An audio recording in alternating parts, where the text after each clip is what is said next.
I'm the least interesting person in this conversation, so I'm going to swing this puppy around. So there we are. I'm going to switch my hands. Hey guys, this is Chris from Northern FanCon. I'm with Marc, the great Marc Bernardin, or Marc the Great Bernardin. Either way, I mean, my wrestling name is Marc the Great, but however you want to do it. Yes, I am Chris of the Bad Knee. Diaz. That's how it works. That's how it works. And I actually, like I said, I brought. Oh, he's very excited. Brought my personal issue of Genius. I know. One of the many things. You also wrote Highwayman. Yes. Are you responsible for the whole series, or is that your thing as well? It is. The same guy I wrote Genius with, Adam Freeman. Right. That was our first book for DC. Right. The Highwayman. So right. yeah, all six issues of that fantasy miniseries are my fault. Oh wow. Yeah. I actually had trouble finding it. I was thinking, what was going to be the definitive? I felt Genius was going to be your magnum opus. It's the longest story I've ever told so far. Yeah. And I think there's still a lot more story to tell. And how many volumes is that one up to? 2. There's Volume 1 Siege and Volume 2 Cartel. We're working on Volume 3 right now. Which hopefully we can announce a release date for soon. Yeah. Soon is the dream. So we did an interview which was very difficult to type out.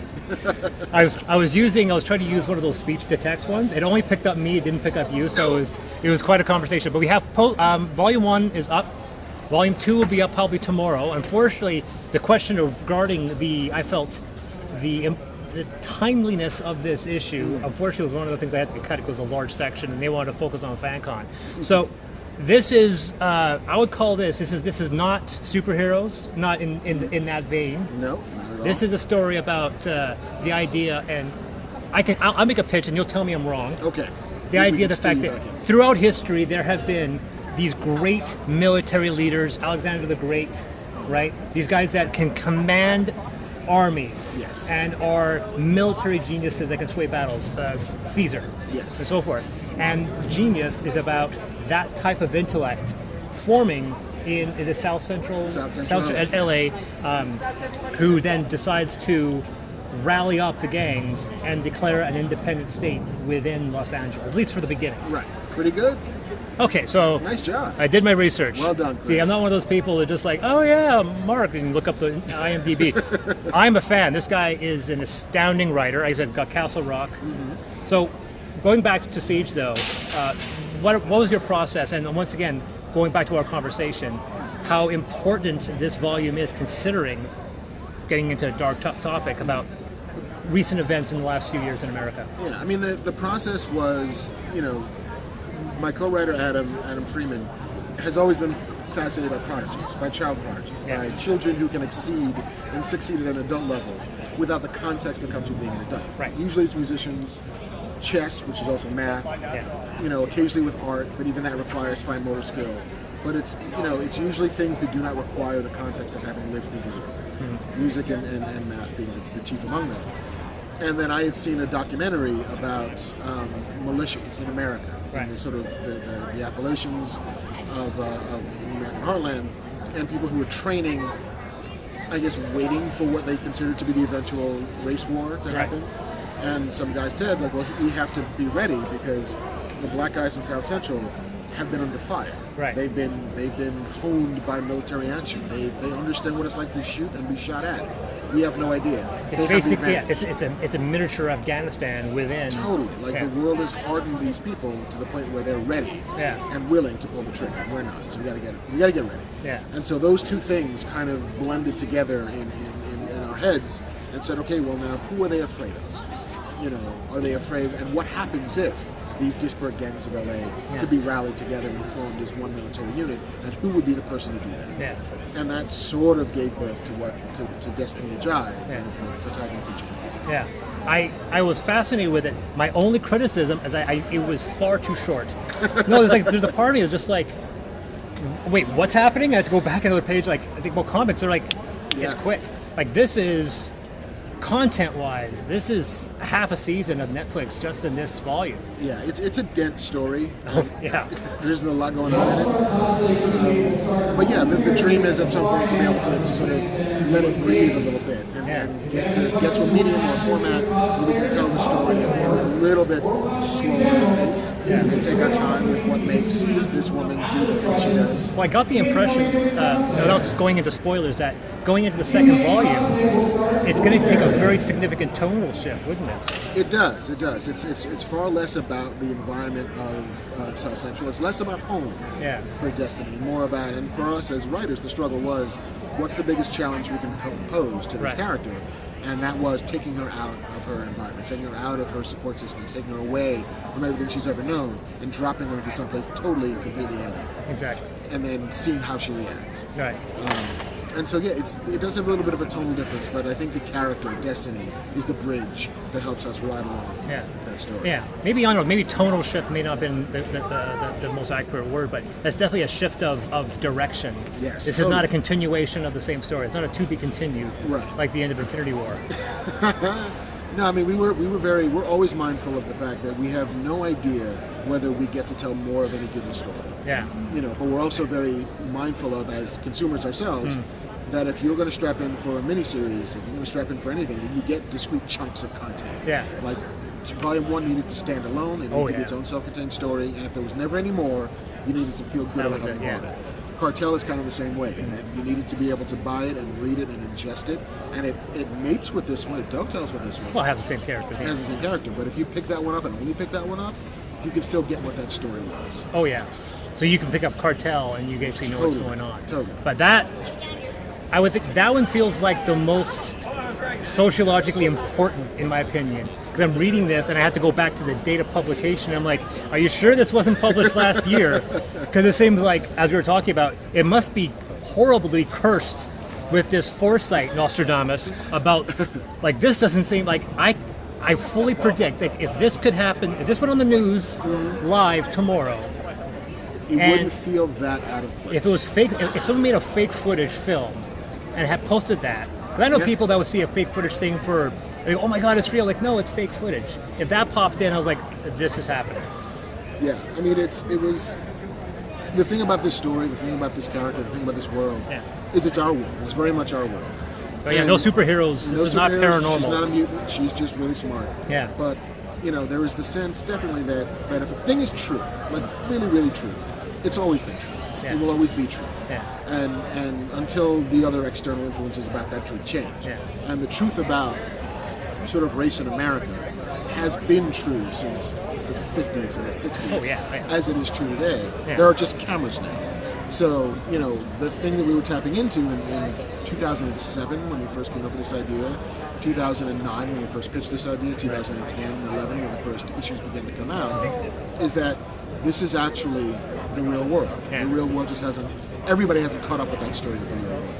And so to read this book today, even though it was written 5 years ago, it is, this feels like yesterday. I can imagine if I had read it when it came out in 2010 compared to reading it last year, and I was like, I don't know, like here I'm reading it was like, wow. I can imagine having a slightly different mindset. I think I'd be more disbelieving of it in 2010. Yeah, I mean, it was a hard sell. Like every publisher we went to was like, I'm not thinking it, I'm not feeling it. It had enough, like it had a female lead, and comics didn't want female leads. And back then it had an African American lead, and comics didn't want African American leads. And then that was the same thing. We're like, hey, let's take the one thing somebody doesn't want and the other thing everybody doesn't want and put them together. Yeah, exactly. Into the Reese's peanut butter cup of nobody wants this.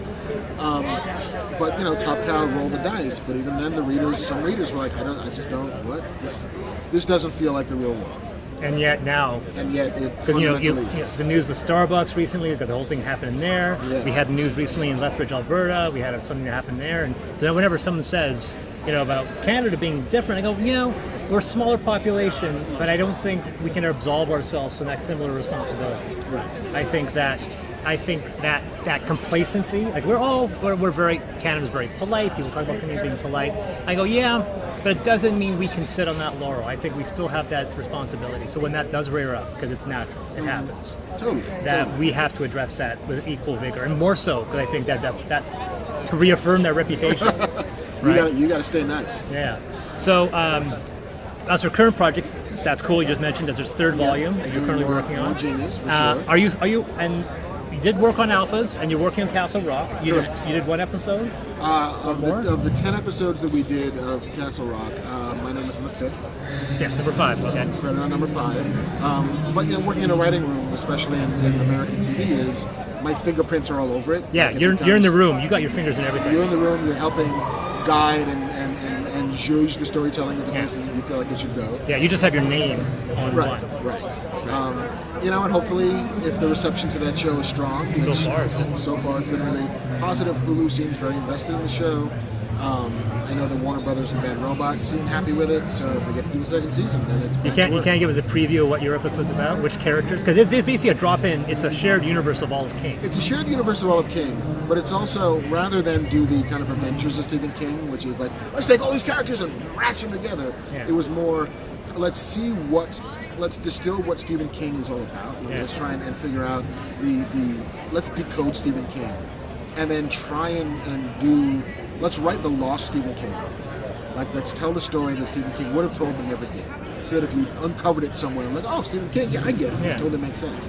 So it was more like taking themes and a couple of characters here and there, and then pushing it all together to tell an original story in a world that feels familiar if you're a Stephen King fan. Yeah. Now, this is me being kind of the weirdo, because he does a little bit of that own shared universe with Dark Tower, where he connects. Now, does the Castle Rock, did that connect to anything that would connect itself to Dark Tower, or is this a complete, not the movie, mind you, I'm talking about the really far superior novel series?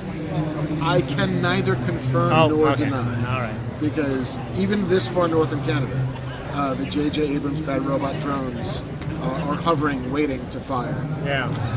How's it feel like to work with that?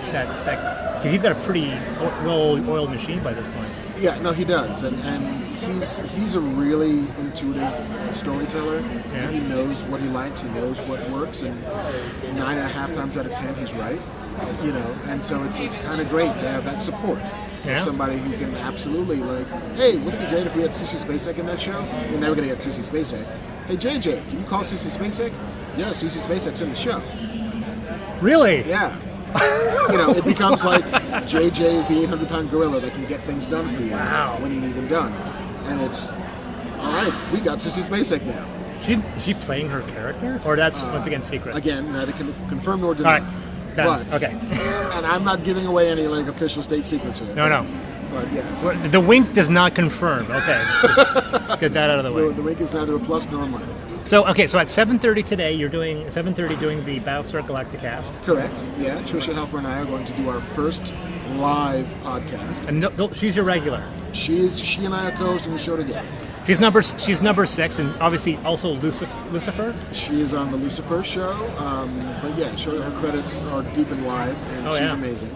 Canadian. And yeah, it was a dream to be able to do a Battlestar podcast with probably the most important character in Battlestar Galactica. I would definitely, I'd say pivotal. The show opens and closes with her. Yeah. She's the bookend. She's the spine. That is true. Yeah. It is. She's the alpha and the omega of Battlestar. Oh, that's actually. To get to walk down this road with her is actually kind of fun. That's fascinating. And of course, Michael Hogan is the guest. Yes. Which is also convenient, bringing two people that can't deny that. Absolutely. One of the nicest human beings, Hogan. I've never met him. I'm really looking forward to it. He was first year FanCon. Mm-hmm. We had first year FanCon. We had Shatner. We had Hogan. We had Isaiah Mustafa, the Old Spice guy. Nice. You would think, and if you were to ask any random fan for first year, who are the best guests? They said Isaiah Mustafa, because apparently he knows more about geek trivia than anybody. He's super, super smart. Way too handsome for his own good. Absolutely. It's a problem. Yeah. And Michael Hogan. Super, super nice.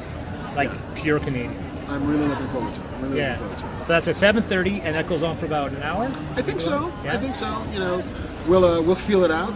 Yeah. I think that as much as it's going to be about me and Trisha talking to Michael and the camaraderie of those two people getting back on stage together, I want fans to be able to ask questions. Because ironically enough, they didn't share. I mean, they're on the same show. Yeah. But they didn't share a lot of screen time. They did. So I'm curious to dig into that and what that, whether there was a Cylon-human divide and how that Cylon-human divide would change over time. Yeah. Well, I think for me, and this is me getting, and I see people who I know are going to be like, oh God, here he goes. Because for me, I love that show. I own the seasons. Bear McCready's soundtrack, I own them all. It's like he put himself on the map. But everyone hires him. I think it's because of his work on BSG. The directing. I mean, the pilot of the 4-part miniseries that opened it is fantastic. I think what set it in stone Well, it's the very first episode of its Yeah. main run. Look at TNG. The first episode, Naked Time, is awful. I've never seen a show come out of the gate that strong. Like that first Just episode, You you know, just shows that I love take a year to get up to speed. They take 3 or 4 episodes. Like I Yeah. love Firefly. The first Firefly episode isn't a great episode. It's Yeah. good, it's fun, but it's not great. yeah. That's another show that would take a little bit of time to find. The first And season of wouldn't- Buffy is a yeah. little dodgy. The first Yeah. season of Angel is a little weird. I've always felt like the first, if a first season of a show is dodgy, it's going to turn out amazing. You know- If it's really good out of the gate, it's going to get canceled. Yeah. BSG was kind of that exception. I know, Like thankfully. Farscape. First, I'm a big Farscape man. Yeah. Gigi Edgley's here, of course. But the first season of that show, compared to the rest of it, Yeah. it's like a mirror universe. Yeah, I mean, every show needs some time to Yeah. find itself. The problem with modern television is you don't get that time. Yeah. Unless you're Game of Thrones. Unless you're Game of Thrones. In which case, they'll just reshoot the pilot. Right. God, this is horrible. We got to do this again. But for me with BSG is that for me it was love-hate. For me it came down to one specific thing, and we'll get into it specific, so we're both nerds. I loved the show, but I always had issues with the addressing of PTSD. The idea being that you could always assume that these characters would act in the most selfish way possible. What's the most selfish thing this guy can do? And that character would do it. It almost became that spin. And I know that Moore made fun of that. There was an episode of CSI, I don't know if you remember that one, where he literally mocked his own reputation. Had like a whole bunch of guys. Did you ever watch that I one? did see that one. The only one I've ever seen because Yeah. Battlestar's in it. Exactly. And Moore stands up and says, I can't remember what he says, like, you suck, and he points to the guy and kind of mocking his own image. And then by the end of it, my issue with the show, because I started to appreciate, okay, this is what they're going to do, was a religious element. Now, I'm not going to talk about the whole idea of this subtext of it was a polytheism against monotheism. My issue was that I understand the parable, they're trying to make that conflict. I just had issue because I felt that he was acknowledging one as being right by the end of it. One was true. Because I felt at the end, like, oh, did you have to say this is the checkbox that we're going to go for? Couldn't you have left it ambiguous? Yeah, I mean, it is a storytelling choice to be certain, to be sure, and that's all storytelling is. At the end of the day, it's making choices. It's deciding column A or column B, left or right fork. You're going to take it, And I think that even he felt that there was enough up in the air at the end of that show that he was like, all right, listen. Kara Thrace is going to be an angel, maybe, I don't know, and going to disappear and then come back from the dead, but also not really, I don't know. Yeah. But I think at the very least he wanted to begin to nudge towards the idea of where humanity would go, even though, theoretically, humanity on Earth began with polytheism and then would eventually develop into monotheism. Polytheism is still alive and well even today. It's just not as prevalent. Right. It's not the dominant mode of religious faith. Yeah. But yeah, it's the religion of it was always a little bit like, okay, if you're gonna. Yeah, because I remember the first season had that great two-parter, which was that Attempted Rebellion, which was a great. I can't remember, there was a well-known director that did the pair of episodes, which resulted in quite a few major characters getting the axe. And I remember that going like, that's why I watch this show. And then you think of Black Market, the famous, considered the infamous Black Market. I gotta say the name. Oh yeah, that even more goes. I don't know what we were thinking. Yeah. Well, sometimes not every swing is going to be a hit. Well, that's what you were talking about. You were saying the fact if you love something, when you really love something, you have to be aware of its shortcomings. It's not like loving something is not loving it because it's flawless. Yeah. It's loving it first despite its flaws, and then because of those flaws. But those flaws make it. Nobody wants to love a perfect thing because a perfect thing doesn't need you to love it back. Wow. That was a mind blown moment. This is why you come to see this man. You get nuggets like that. I would need a computer thesaurus an hour in front of a screen before I'll bang out something. And I think half the time I'm probably just ripping off. We're all ripping somebody off. Yeah. It's like what line that Aaron Sorkin wrote that I can lift without anyone not noticing? Oh, trust me, I've done my share of that. Like I said, so this wow. So and then of course tomorrow we have Fatman on Batman. Yes. Looking forward to that. Around the same time, about 7:30. Yeah, 7:30 both nights. I will be on the main stage behind the magic curtain. Yeah. Which from where I'm sitting, I have no idea what's on the other side of it. I'm assuming there's like Kong is back there in a cage, and they're trying to feed him bananas to keep him pliant. Well, yeah, or just I have something really inappropriate. I won't say it. Blondes? Is that what you're going to say? Bad man. Yeah, exactly. So we also talked about Infinity War. We were both huge fans of that one. Yes. I know that's going to be probably at least a chunk. It will be. It's the first time that Kevin and I have been in the same room together since Infinity War. So like we've shared our thoughts, but we've never shared them in public together. Right. So I'm looking forward to that. Yeah. A healthy debate is what makes it all great. Well, I can't see you guys would disagree on. You see, pretty high praise from both of you. I have my issues, as I almost always do. You gotta have. So yes, Kev. The dynamic is Kev comes to a thing with unreserved love, and I'm the like, but what about this thing? Yeah. And there's I greatly enjoyed the movie. Don't get me wrong, but there's definitely stuff to talk about. Well, that's the reason why I respect you so much. There's the reason why, because I dislike zealotry in all forms. And I remember having a conversation with someone about BSG, and I said basically what I told you, and I became the Antichrist. Because I was just like, no, I like the show, but you got to be able to acknowledge where its shortcomings are, and Infinity War is no different. It's a great movie. I like it quite a bit, but it takes a while for me to engage with that movie emotionally, because it's not about the Avengers. It's not about the Guardians. It's not about Thor. It's not about, it's about Thanos. Yeah, he's the protagonist. He's the protagonist. So once you calibrate your mind to, we're watching Thanos' story, not Cap's story, not Iron Man's story, not Doctor Strange's story. It's Thanos' story. It's his arc. Then it begins to fall into place. Yeah. But there was just a little bit of I'm not sure this was the movie that I thought I was going to get. But I also have no idea how you make this movie without doing that. Makes sense, yeah. With 40 main characters. Is that how you would have done it then? I honestly, like, this is one of the few movies when I've come to and thought about, all right, so what would I have done? And I have no idea what I would have done. If you told me this is the movie you have to make, I don't know what that movie is. I honestly don't. And some of that is because, the Russo brothers and Stephen Marcus and Christopher Feely, scratch that reversion, Christopher Marcus and Stephen Feely, have been in this world for so long and had so much time to sit there and say, all right, tell me every character story. Let's put every character on the board and see where they would go next, and what would happen next, and then choose and pick the bests and the ones that are the most interesting and the most dynamic. Independent of that time and that sort of brain trust ability, I don't know I would have done anything any different. Yeah. I honestly don't. There's a couple of, we'll talk about that. I'm not going to tell you everything I'm going to say tomorrow. No. By the way, make sure you've seen the film, because they're going to spoil that. Spoil the hell out of it. Yeah. Who hasn't? If you haven't seen it. Yeah, if you haven't seen it, you're not watching a live stream from a Comic-Con. Exactly. But yeah, there's choices that they made that I'm not saying that I would have made. Right. There's moves that I don't, there's lines that don't connect for me in the way that I think I would be wanting to. I understand. But I also can't imagine another version of it, honestly, because it has to lead into the second film. It has to lead into the second film. It has to pick up all these threads and make one story. And all of that it's math I don't understand. Yeah. Is Ant-Man and the Wasp going to be set before, same time? I don't know. Yeah, I don't know. We know that Captain Marvel is a prequel. 90s. It's in the 90s. Yeah. So that'll take place before. Yeah. But, and maybe Ant-Man the Wasp ends with... the most depressing... Oh, no!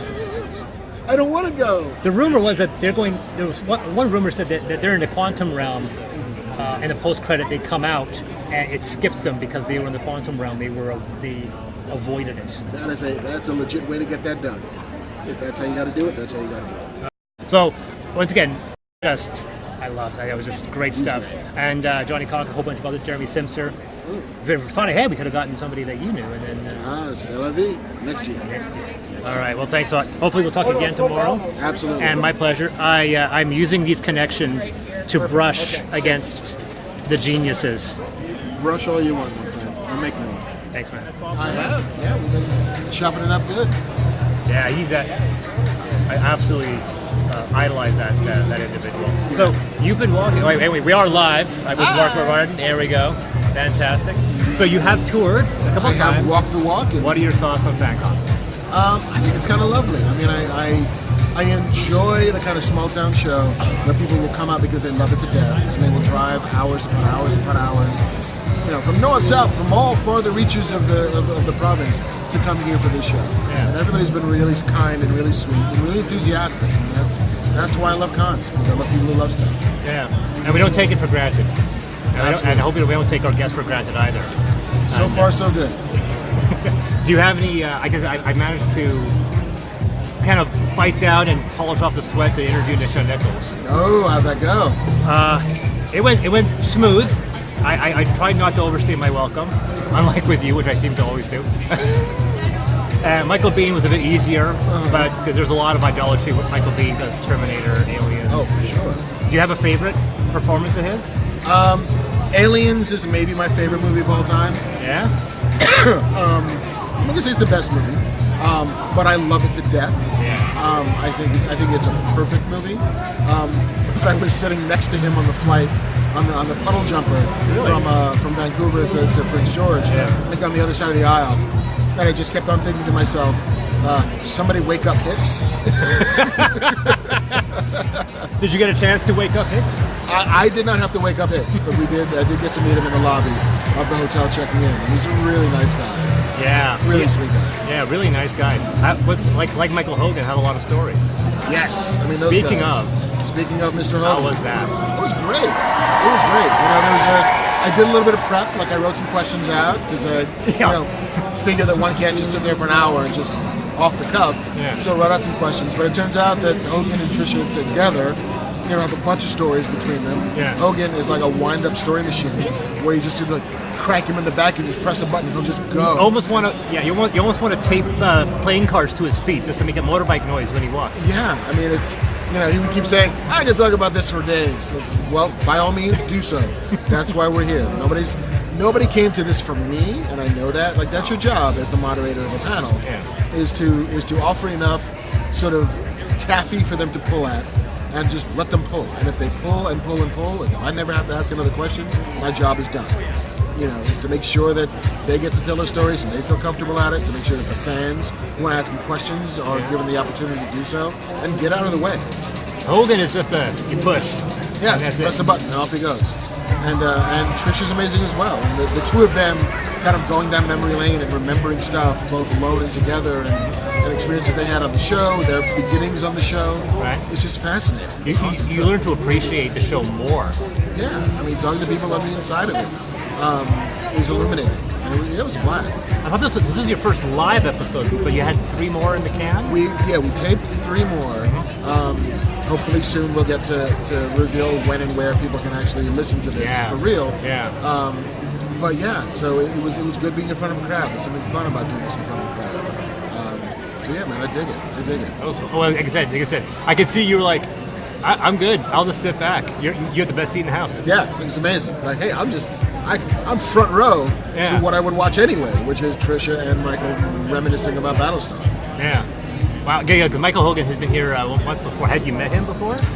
Did you know what to expect? I had met him once before years ago at a Battlestar Galactica press event when I was covering the show. And he was very nice then, but we didn't get a chance to talk that much. Yeah. But he is very, very generous with his time and with his spirit, and he seems to want to actively talk about this thing, which is great, because a lot of people looking back at the show, let me tell you what I'm doing now. He's like, I'm happy to talk about it, because I almost never get to.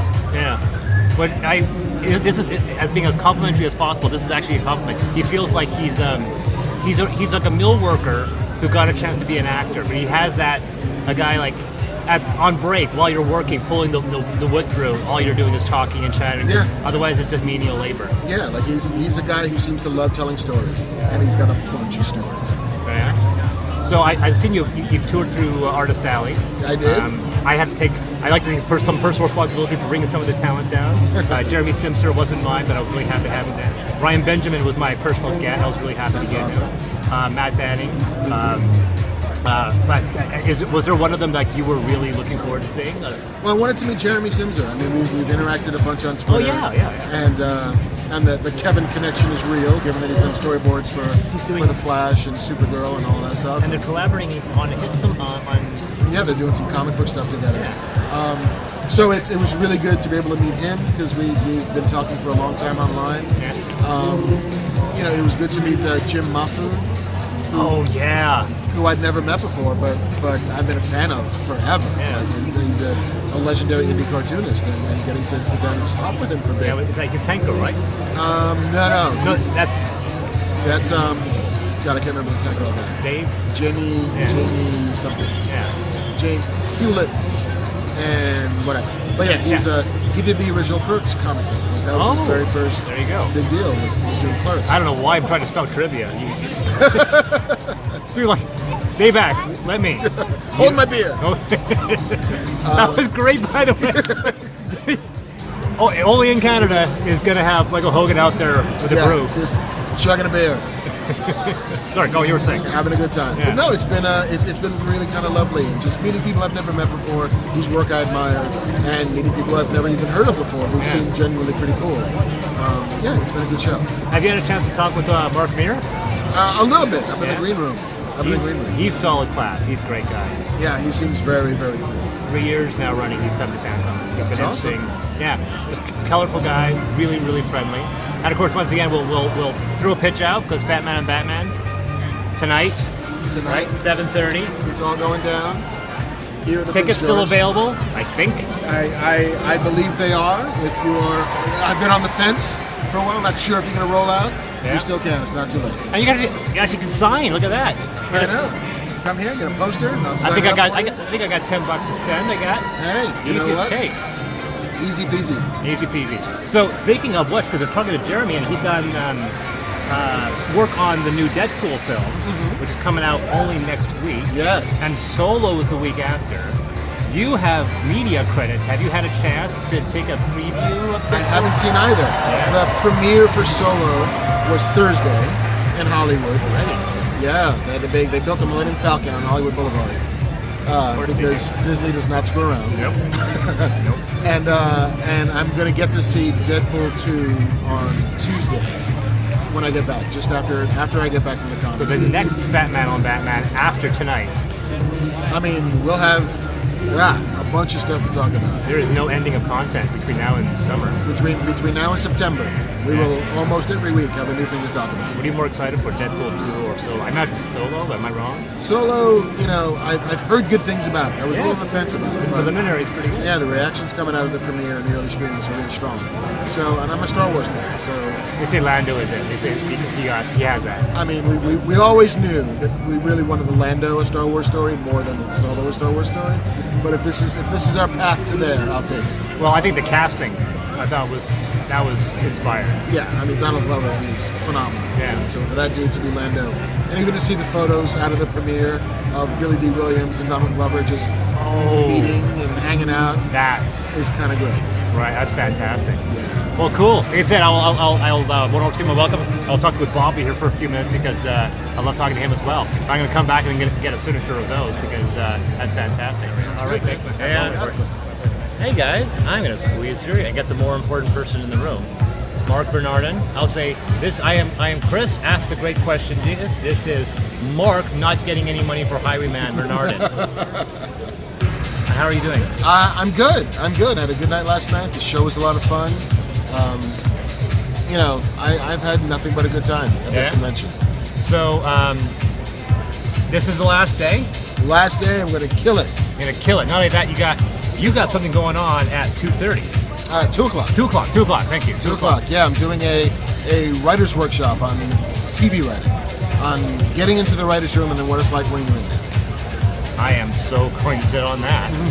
You got to get started. If you want to be into like that type of writing, it is different. There's a slight different mindset. Absolutely. I'm not going to give any spoilers. Nope. You got to show up to the panel and know what I'm going to talk about. Absolutely. But yeah, it'll be a good thing. It'll be a good one, I hope. Yeah. So that's the man who knows. He's done at least 2 episodes of TV shows and more than that. Well, I mean, TV writing is a communal effort. Exactly. Precisely. We're talking about that, yeah. So, every writer who's on a TV show, more often than not, will have something to do with every episode of that TV show. Right. Shouts outside and creative back. What's happening? Huh? No, Okay. I thought there were more princesses.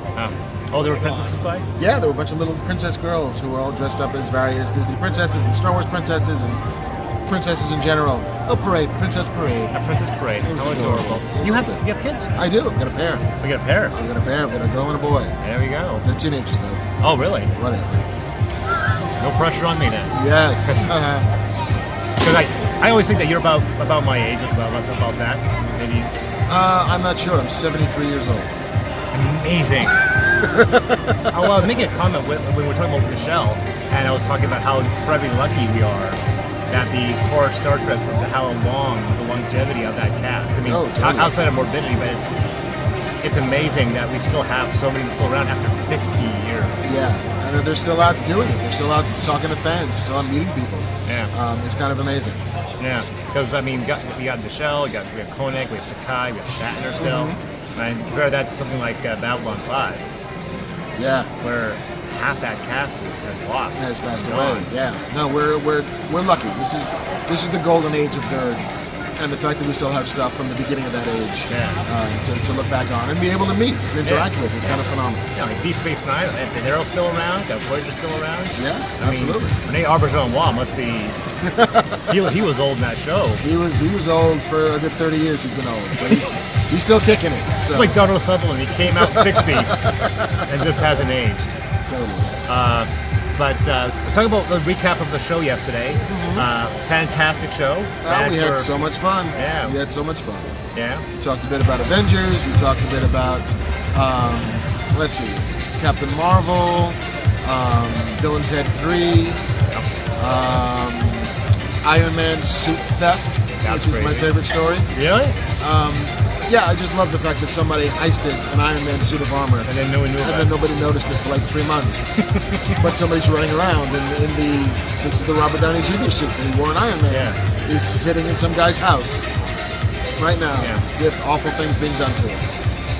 Or Get it. someone's going to win a fantastic cosplay. Like, that is the most incredible recreation. Yeah, that's going to be how that dude gets caught. Is the I couldn't resist not taking it out, and then somebody will say, "Holy shit, I made that. That's for real. And how did you get it? And you stole it." And then the cops will come Yeah. and arrest Iron Man from a convention. I wonder how convincing, because most of that was CG. I mean, no, they built for real suits of armor. Oh, wow. You know, I think a lot of the moving stuff, a lot of the action Oh, yeah, stuff is all obviously, CG. yeah. But the Tony's banging around in his workshop and trying on the armor for the first time that's a suit of armor. Well, and the other news, of course, was that you were mentioning about Highwaymen. Yeah, a comic book that I wrote about 10 years ago with my partner Adam Freeman, called The Highwayman, an action book, action adventure, sort of 80s, 90s inspired thing. No connection to the Highwayman that had No connection to Flash the country, Gordon. Superman, or like. I was going deep cut to the. You went with the band. I went deep. Wow, you went super deep cuts. No connection to the Highwayman. He was here. He was here last year. Sam Jones? Sam Jones. Sam J. Jones. I'm sorry. No. I'm Sam Jones. Come on to FanCon. He was like, how you doing, Sam Jones? Good man. Yeah, good man.